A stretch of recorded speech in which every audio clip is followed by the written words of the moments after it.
सांस भले टूटे हो बाकी साथ नहीं छूटे हो। ई प्यार नहीं काम होखे ना दिल का दुखे हो। अनधन भइल जिंदगी तोहके पाई के। हम हूँ जान से ज्यादा मानी ले हो अपना भाई के। हम हूँ जान से ज्यादा मानी ले हो अपना भाई। बिरहा में कवि जी भाव बड़ा सुंदर लिखल। कौन तर्जबा? भगिया हो तोहर खिल जाला जेकरा के भाई मिल जाला। आरके म्यूजिक आरके म्यूजिक खुश होला मन दिल जब दिल से मिले। जान देने वाला भाई मुश्किल से मिले। रिश्ता टूटी ना केहू देखे जमाने के।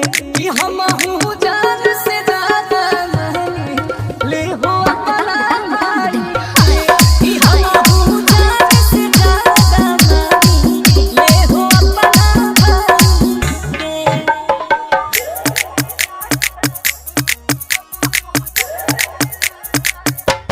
R K music R K music R K music साथ बाटे जन्म हो जन्म के। भूली हो न कहबो तू हमके।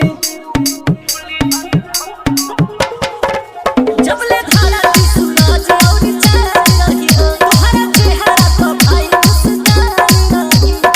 अंकुश राजा लिखा गो तुम सा